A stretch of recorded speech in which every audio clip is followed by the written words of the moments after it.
Di balik kostum badut yang identik dengan tawa anak-anak, tersimpan kisah rumah tangga yang berakhir duka. Di Mojokerto, Jawa Timur, seorang pengamen badut diduga menganiaya istri dan membunuh ibu mertuanya. Inilah AI Investigasi.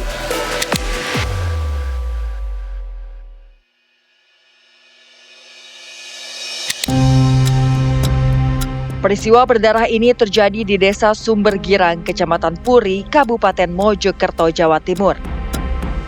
Sebuah rumah kontrakan sederhana mendadak berubah menjadi lokasi tragedi keluarga. Di rumah itu, Satuan alias Tuan tinggal bersama istrinya, SW atau Yuni. Dari luar, mereka tampak seperti keluarga biasa. Namun di balik dinding kontrakan itu, masalah rumah tangga disebut sudah lama menumpuk. Tetangga menyebut pasangan ini kerap cekcok. Isu utang menjadi salah satu sumber tekanan.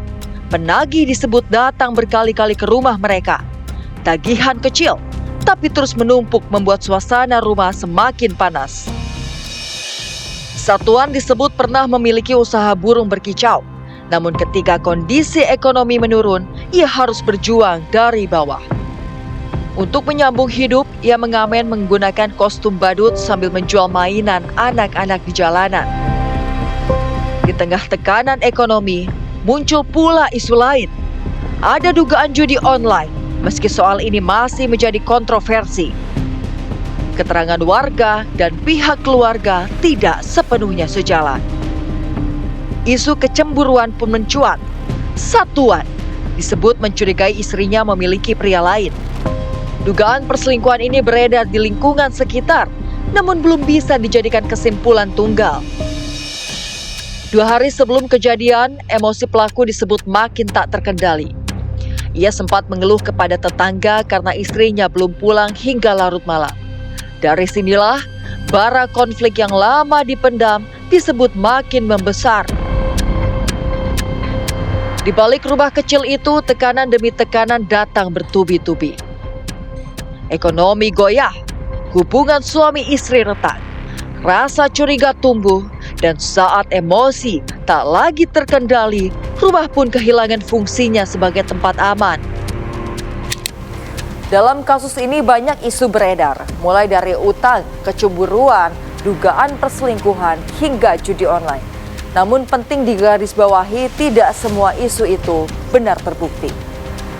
Yang pasti seorang istri menjadi korban kekerasan, seorang ibu kehilangan nyawa, dan sebuah keluarga harus menanggung trauma berat. Rabu pagi 6 Mei 2026, pertengkaran kembali pecah di rumah kontrakan. Situasi yang awalnya hanya adu mulut berubah menjadi kekerasan. SW atau Yuni menjadi korban pertama. Ia mengalami luka di wajah dan tubuh. Di dalam rumah yang semestinya menjadi ruang perlindungan, ia justru menjadi sasaran kekerasan suaminya sendiri. Di tengah situasi itu, Siti Arofah, ibu kandung Yuni, masuk ke rumah melalui pintu belakang. Ia diduga hendak melihat apa yang sedang terjadi. Namun kehadirannya justru membuat situasi berubah menjadi lebih buruk. Kepanikan berubah menjadi serangan. Siti Arofah menjadi korban dan meninggal dunia di lokasi. Demi menjaga etika tayangan, rekonstruksi ini tidak menampilkan kekerasan secara eksplisit. Namun hasil akhirnya tragis. 1 nyawa melayang di rumah kontrakan itu. Setelah kejadian, Yuni yang terluka disebut sempat dikunci di area dapur. Dalam kondisi lemah, ia akhirnya mendapat pertolongan dan dibawa ke rumah sakit untuk mendapatkan perawatan. Pelaku sempat melarikan diri. Polisi kemudian bergerak cepat melakukan pengejaran. Beberapa jam setelah kejadian, tim gabungan akhirnya menangkap Satuan di kawasan Asemrowo, Surabaya. Sementara itu, Yuni yang selamat masih harus menjalani pemulihan.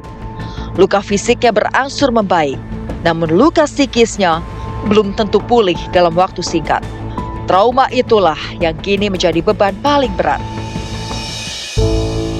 Pemerintah desa dan keluarga juga berupaya menjaga korban dari komentar liar dan stigma di media sosial.